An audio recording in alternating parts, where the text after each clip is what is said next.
Chapter 10. The Mole, the Monocle, and the Mole. Heary, heary, attention, all lords and ladies, brave knights and beautiful maidens. The Renaissance Fair is just a month away. After your days of frolic and rivalry, come to the royal retreat for your local medieval days family restaurant. It was Glob and Danielle, not Danielle, dressed as not quite medieval, not quite Renaissance, not quite modern day heralds in green tights and gesture hats. They held plastic trumpets in their hands and wore sandwich boards on their shoulders, advertising the medieval days family restaurant. It's not just for dinner, it's jousts for dinner. Kids walked by on their way into school, snickering and jeering. Nice tights. Are you supposed to be lords or ladies? Laugh all you like, dudes. They're paying us $100 each to do this, plus free soda all day, shouted Glob, holding up a can. What part of mucho dinero don't you understand? And what are you getting for wearing your old smelly jeans? That's right, a big zero. Nada. Will you stop shouting? You're just making it worse, whispered Danielle, not Danielle, who was busy arranging his dreadlocks. Not a centimeter from his face showed to passerbyers. They're not going to like it when they see what I write on my blog, grumbled Glob. I'm going to live blog Ren Fair, and none of them will escape my wrath. They don't care about your blog, man. Do you know how many direct hits I had last week? Like thousands, replied Glob, outraged. Hey, Max Ernest, you want in? I've got another one, Glob pointed to an extra sandwich board leaning against the wall, a pair of green tights hanging over it. Max Ernest shook his head violently and kept walking. Fine, see if I offer you a job again. Max Ernest had returned to school with a sense of dread.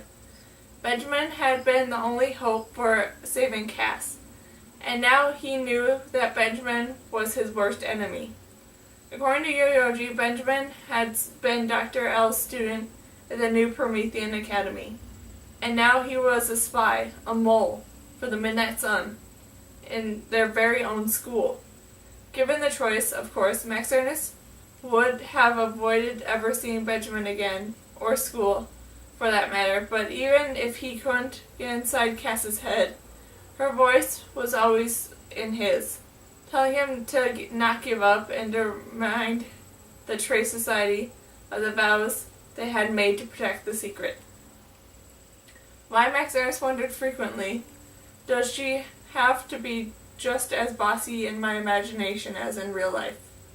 At that very moment, he was having a silent conversation with Cass that went something like this. Don't let Benjamin out of your sight.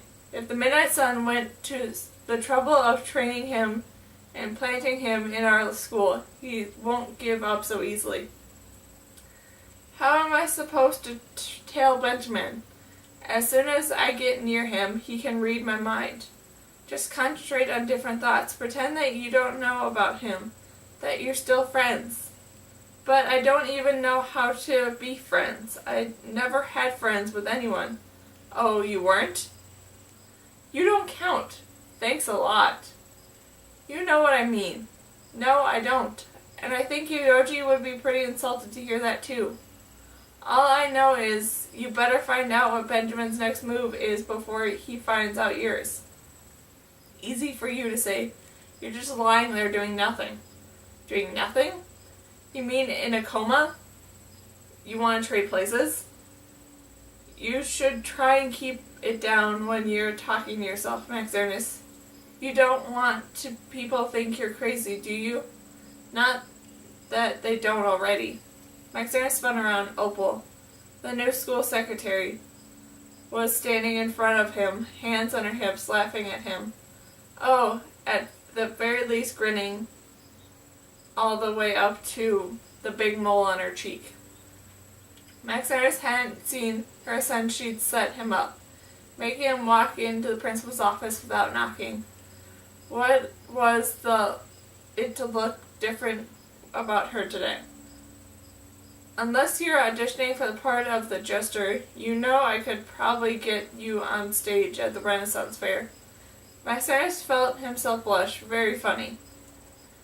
How much had she heard, or he hoped desperately that he hadn't said anything out loud about the Trace Society or the secret. Oops, what's that I hear? The bell ringing? The second bell? The one that means first period starting? Opal looked over at her watch in the exaggerated way people sometimes do. Tisk tisk. Looks like you're going to be late. I hope you have a note from home. Not really. Well, you better come to the office after next period. We'll see what the principal thinks of that. Her Majesty has her say about this. Maximus stared. It was so unfair. Had the secretary not stopped to talk to him, he might very well have made it to class on time. He was about to protest when his attention was driven by some unexpected sight. Benjamin Blake talking to Amber. Just the two of them, alone. They were standing between the administration building and the cafeteria. The space was very narrow and unusually only populated by ants and the occasional rodent. Obviously, they had chosen it for privacy. Only good luck had made Maximus glance in that direction at the right time. He was determined to take full advantage of it.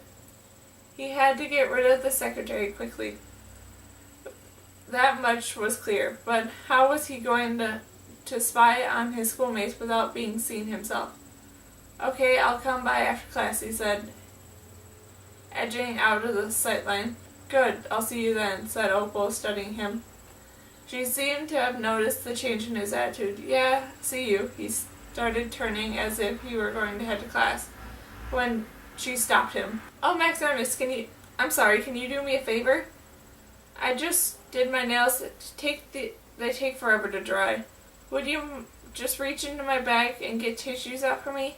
She opened the large black patent leather purse for him. Her fingers spread wide so her newly applied fingernail polish wouldn't smear on anything. Impatient, Maximus felt around for tissues. All right, they're under my compact. That's the little mirror there, said the secretary hopefully. The mirror in question was hinged and would Maximus recognize immediately. The perfect spy tool. He closed his right hand around the mirror while at the same time picking up the package of tissues with his left.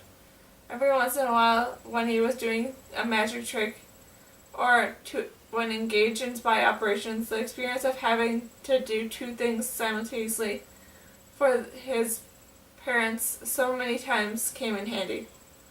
With any luck, the secretary wouldn't notice the compact was gone. He could slip it back into her purse when he went to the office later. Just borrowing, he heard Cass's voice conveniently reassuring him. Not stealing. Besides, this was the woman who pulled a prank on him for no reason the day they first met. The secretary smirked, delicately pulling the tissues from the pack without letting her nails touch anything. Thank you, Maximus. And tie your shoelace, please. Maximus nodded in acknowledgement and headed in the direction of his class, not bothering to fix his shoelace. When he was satisfied that the secretary would be safely behind her desk, he reversed course and crept back towards the administration building.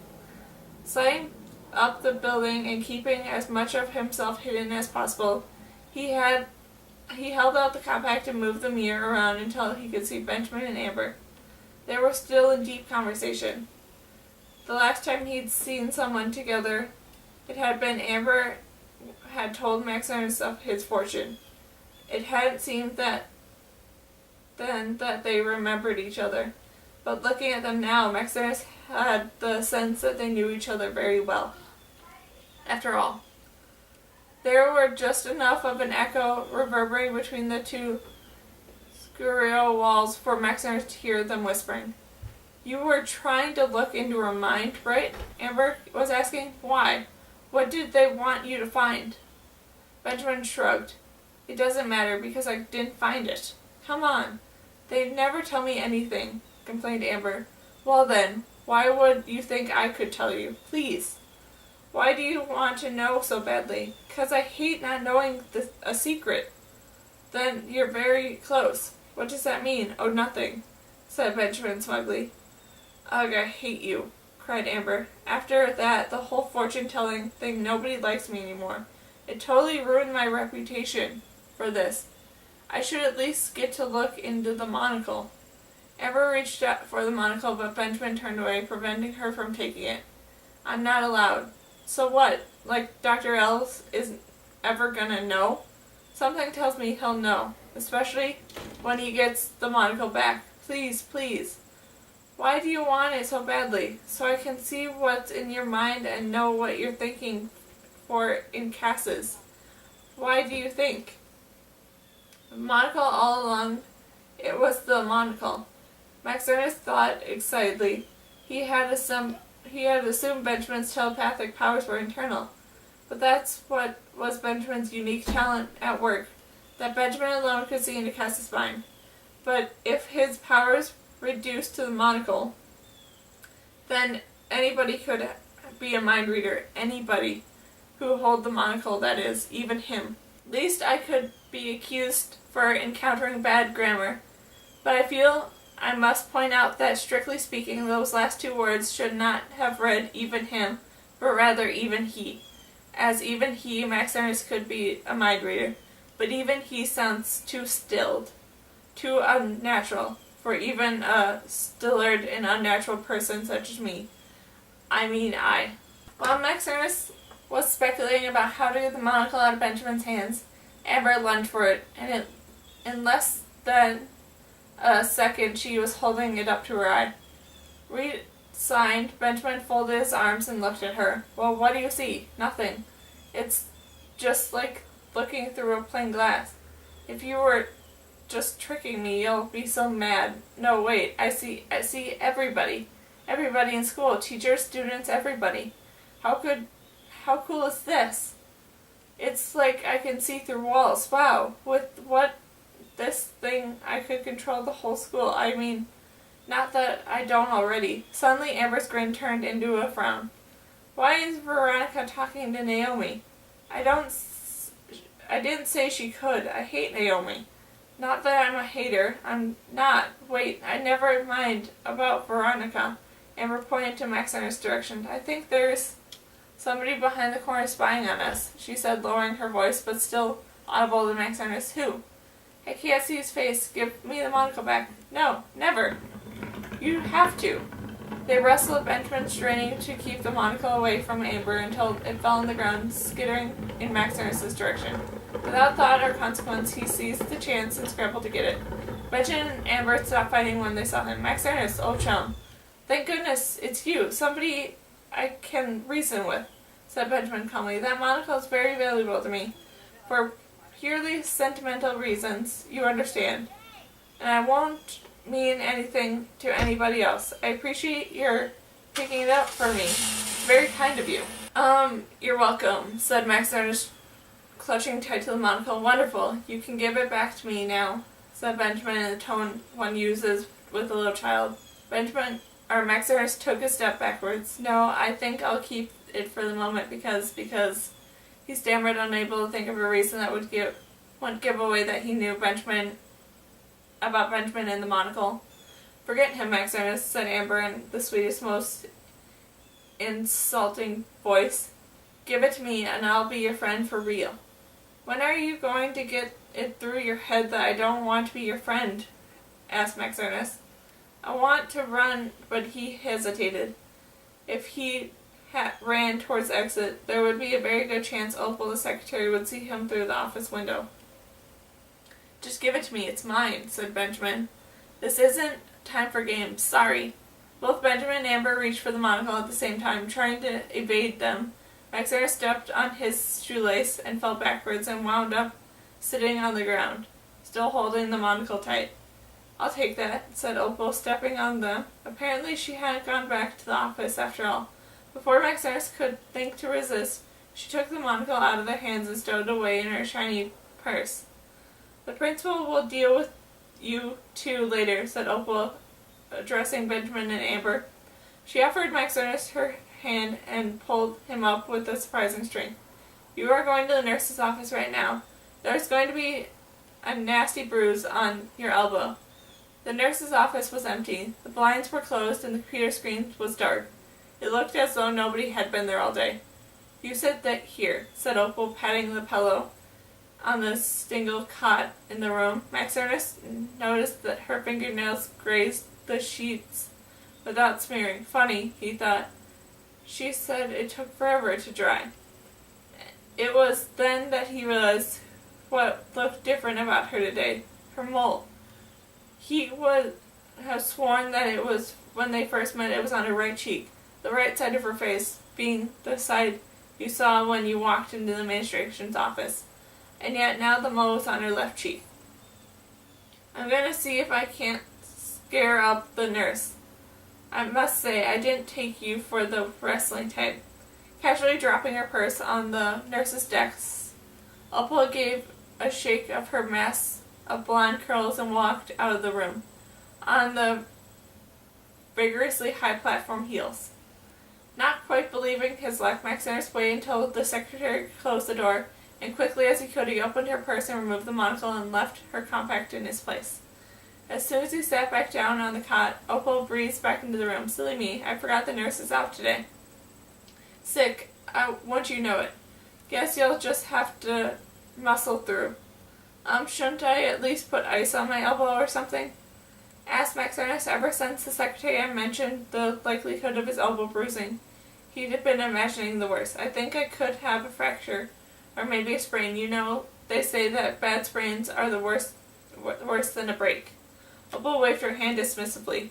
Oh, you'll be fine, she said, seeming to forget that she was the one who brought him into the nurse's office in the first place.